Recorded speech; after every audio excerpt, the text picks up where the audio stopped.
जी मेरे डियर, तो आप लोगों को वेलकम करता हूँ। जितने भी थर्ड ईयर के स्टूडेंट हैं, आपको पता है कि थर्ड ईयर में मात्र 2 सब्जेक्ट पढ़ना है। उसमें से एक सब्जेक्ट हलवा है, CHN2। ठीक है, CHN2 बहुत लोग इसको नहीं पढ़ते हैं, लेकिन फेल इसमें बहुत होते हैं। ठीक है ना, पढ़ते नहीं है। पढ़ते इसलिए नहीं है कि सोचते हैं फर्स्ट ईयर का है तो सके थर्ड ईयर में तो हो ही जाएगा, लेकिन फर्स्ट ईयर के कुछ कुछ चीज़ें हैं यहाँ पे, लेकिन और सब चीज़ जो है अलग है। ठीक है, CHN2 में अब इसी कारण से लोग पढ़ते नहीं है, जिसका परिणाम होता है कि इसमें बैक लग जाता है। ठीक है, और दूसरा सबसे खतरनाक जो सब्जेक्ट है वह यहाँ है मिडवाइफरी एंड गायनेकोलॉजिकल नर्सिंग। ठीक है, खतरनाक सब्जेक्ट है।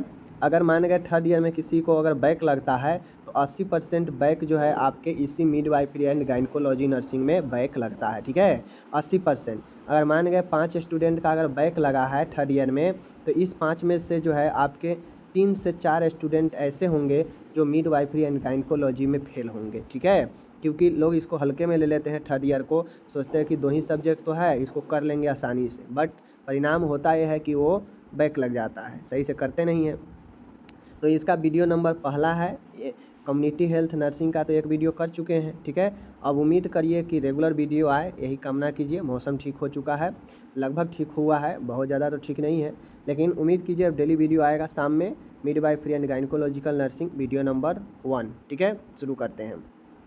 प्रश्न कहता है प्रस्तुति विज्ञान से क्या समझते हैं। What do you mean by understand midwifery. ठीक है, प्रस्तुति विज्ञान इसे कहते हैं और प्रस्तुति विज्ञान के बारे में आपको अच्छे से बताना है। ठीक है, चलिए हम लोग देखते हैं। कहता है प्रस्तुति विज्ञान, जिसे मिडवाइफरी या ऑब्स्ट्रक्टिव कहते हैं, इस चीज़ को आपको जो है समझना है। ठीक है ना, प्रस्तुति विज्ञान चिकित्सा विज्ञान की एक महत्वपूर्ण शाखा है। देखिए, चाहे वो सर्जिकल हो, चाहे मेडिकल हो, चाहे वो आपका कोई भी हो, सब विज्ञान का ही शाखा है। तो प्रस्तुति विज्ञान भी विज्ञान की एक शाखा है, चिकित्सक विज्ञान की, जो महत्वपूर्ण एक शाखा है। ठीक है, प्रजनन काल में होने वाले जटिलता, ठीक है, का गर्भपूर्व, गर्भावस्था में, प्रसव के समय एवं प्रसव के बाद एवं महिला व शिशु की देखभाल करने तथा स्वास्थ्य सेवाएं प्रदान करने हेतु प्रशिक्षित करने की कला या विज्ञान को ही प्रस्तुति विज्ञान अथवा मिडवाइफरी कहते हैं। देखिए, होता क्या है, चूँकि यह प्रस्तुति विज्ञान जो है चिकित्सा विज्ञान की एक महत्वपूर्ण शाखा है, तो इसमें होता यह है कि जो पूरे प्रजनन काल होता है, रिप्रोडक्टिव जो पीरियड होता है प्रजनन काल, उसमें जितने भी जटिलता होते हैं, चाहे वो जटिलता गर्भ से पहले हो, ठीक है, या फिर गर्भावस्था के दौरान हो, या फिर प्रसव के समय हो, डिलीवरी के समय, या फिर डिलीवरी के बाद हो, इन सब में महिला और शिशु को देखभाल करने तथा स्वास्थ्य सेवा प्रदान करने हेतु ट्रेनेड किया जाता है। और इसी कला या विज्ञान को प्रस्तुति विज्ञान या मिडवाइफरी कहते हैं। ठीक है, तो जो आपका प्रसूति विज्ञान होता है, ध्यान दीजिएगा, प्रसूति जो होता है मिडवाइफरी एंड गायनेकोलॉजी नर्सिंग, इस बात को आप लोग ध्यान दीजिएगा। ठीक है, चलिए हम यहाँ पे आपको अच्छे से दिखाते हैं।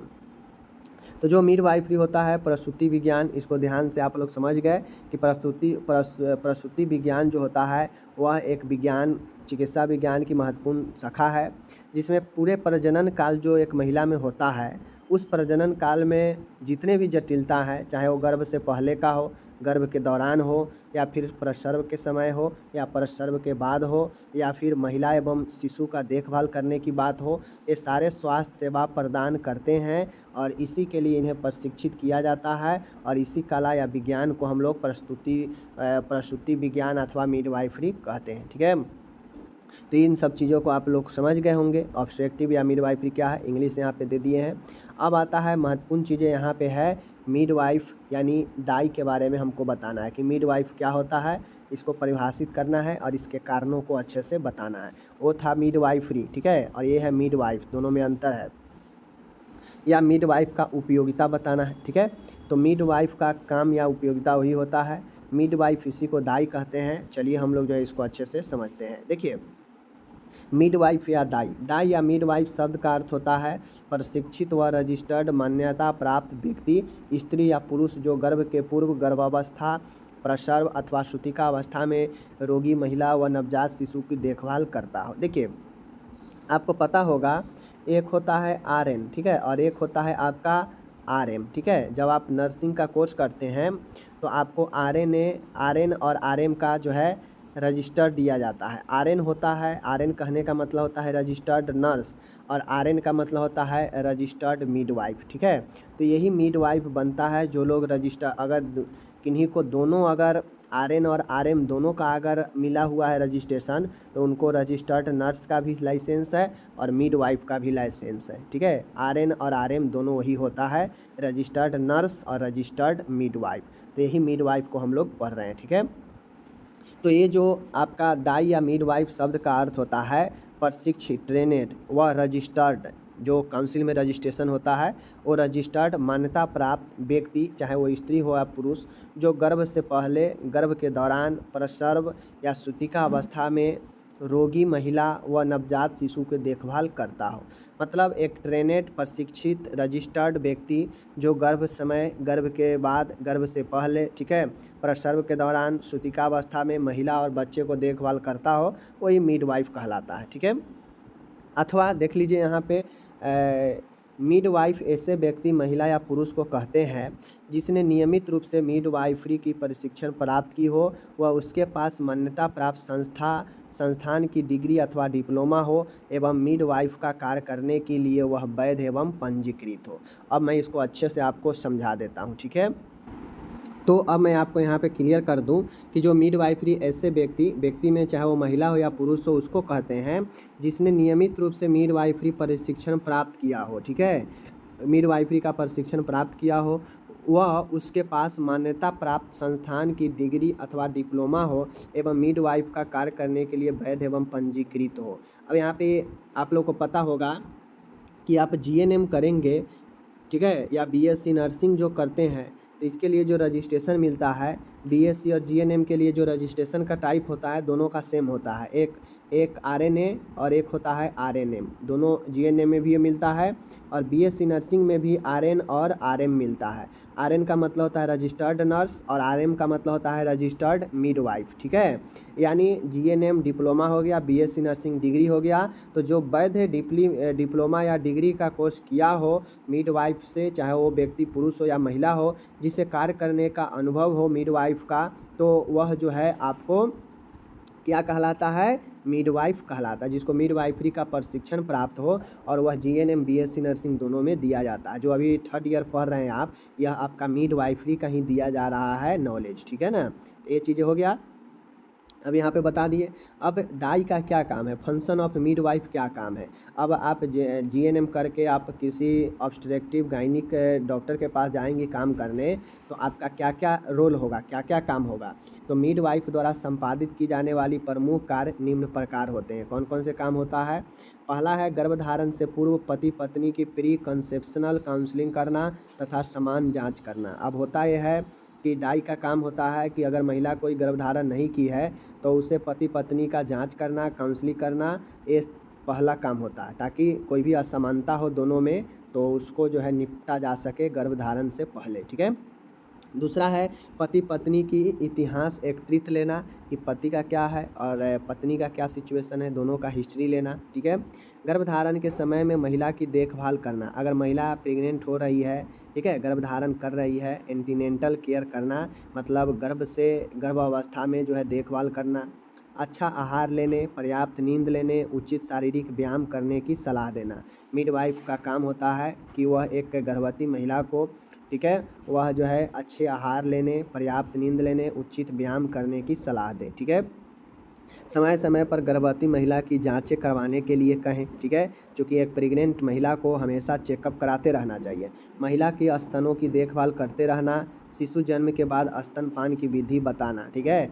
एक मिडवाइफ का काम होता है कि एक महिला अगर गर्भवती है तो स्तनों को देखभाल करने के लिए कहना, शिशु अगर जन्म ले लिया है तो स्तनपान का विधि बताना, ठीक है। उसके बाद है महिला को आयरन और फॉलिक एसिड की आवश्यकता होने पर प्रदान करना, ठीक है, क्योंकि इस समय आयरन फॉलिक एसिड की मात्रा बढ़ जाती है महिला में। गर्भावस्था व जन्म देने के बाद पहनने वाले वस्त्रों में सलाह देना। अब होता यह है कि बहुत सारे महिला जो है एकदम टाइट फिटिंग कपड़े पहनती है, चूँकि गर्भावस्था में ऐसा नहीं होना चाहिए, जन्म के बाद भी कुछ दिनों तक ऐसा नहीं होना चाहिए। ऐसे कपड़ा पहनने के सलाह देंगे जो उसके स्वास्थ्य के लिए बेहतर होगा, ठीक है। 9वां है यहाँ पे धूम्रपान तथा अन्य नशीले पदार्थों को सेवन करने से बचने की सलाह देना चाहिए। अब वो महिला चाहे प्रेग्नेंट में हो या प्रेग्नेंट अभी होने वाली हो, उस कंडीशन में महिला को हमें सजेस्ट करेंगे कि आप धूम्रपान न करें, इसका हानि आपको बच्चे पर दिखेगा, ठीक है। नेक्स्ट है गर्भावस्था के दौरान संभोग की क्रिया के बारे में उचित सलाह देना। अब एक महिला पुरुष है, अगर दोनों गर्भावस्था में महिला है तो दोनों को हम सलाह देंगे कि संभोग की क्रिया करने की उचित सलाह देंगे कि क्या उचित जो है होगा, ठीक है। नेक्स्ट है आपका, यदि महिला को जटिलता हाई रिस्क प्रेगनेंसी है तो चिकित्सक को सूचित करना चाहिए। अगर महिला को हाई रिस्क प्रेगनेंसी का खतरा होता हो, जहाँ पे दिक्कत है महिला को प्रेगनेंसी होने पर, तो डॉक्टर को बताना चाहिए, ठीक है। नेक्स्ट है आपका यहाँ पे, यदि किसी स्त्री को गर्भपात होता है अथवा मृत शिशु का जन्म होता है तो ऐसी विषम परिस्थिति में रोगी और उसके परिजनों को सांत्वना व मनोवैज्ञानिक सहारा देना। आप लोग देखते होइएगा कि जब स्त्री बच्चे को जन्म देती है, बच्चा का डेथ हो जाता है या गर्भपात हो जाता है, तो उसके घर वाले और जो महिला होती है काफ़ी ज़्यादा मेंटली जो है हरास हो जाती है, तो इस कारण उसे मनोवैज्ञानिक सहारा देना चाहिए, ठीक है। आगे है, मिडवाइफ को चाहिए कि प्रसव को सुगम बनाए, मतलब सरल बनाए तथा निरंतर मॉनिटरिंग रखे, और कोई अगर वार्निंग साइन दिखाई दे तो तुरंत डॉक्टर को सूचित करें। मिडवाइफ का ये काम है कि निरंतर जो है अवलोकन करते रहेंगे, ठीक है, और कोई भी अगर वार्निंग साइन दिखाई देगा तो तुरंत डॉक्टर को बोलेंगे। डॉक्टर द्वारा निर्देशित सभी दवाइयाँ को रोगी के देने के लिए 5 नियमों का पालन करेंगे।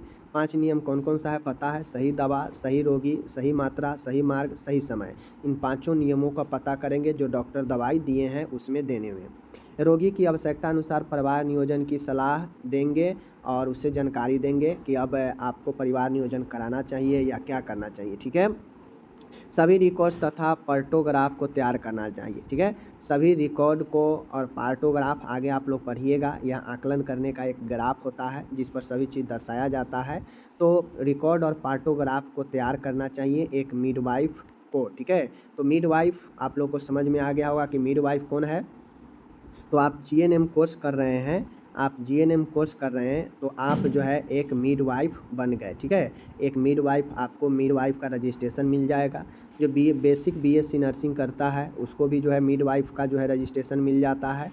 साथ में आपको क्या बोलते हैं, रजिस्टर्ड नर्स और रजिस्टर्ड जो है मिडवाइफ दोनों का रजिस्ट्रेशन मिलता है, और ये मिलता है जीएनएम या बीएससी नर्सिंग वाले को, ठीक है। तो जीएनएम डिप्लोमा है, बीएससी नर्सिंग डिग्री है, ये बातें आप समझ लीजिए। और ये जो है जो मिडवाइफ या जो रजिस्टर्ड नर्स होती है उसका काम है कि वह प्रस्तुति से लेकर प्रसव तक अच्छे से बच्चे को देखभाल, माता को देखभाल, प्रसव से पहले गर्भावस्था या सूतिकावस्था में इन सब चीज़ों को देखभाल करना, और उनको इन सब चीज़ों के बारे में जानकारी होना चाहिए, प्रसव से रिलेटेड, गर्भावस्था से रिलेटेड हर एक चीज़ों के बारे में, क्योंकि उनको ट्रेनिंग ही मिडवाइफरी में ही दिया जाता है। आप ये जो मिडवाइफ पढ़ते हैं इसमें सारा चीज़ जो है आपको उसी से रिलेटेड पढ़ना ही है, ठीक है। तो यहाँ पे टोटल मैंने इंग्लिश दे दिया है, आप चाहें तो यहाँ पे देख लीजिए, और पीडीएफ आपको मिल जाएगा वेबसाइट पे nursingyan.com पे, यूनिट वाइज डाला गया है पीडीएफ, आप वहाँ से डाउनलोड कर लीजिएगा। ओके, धन्यवाद।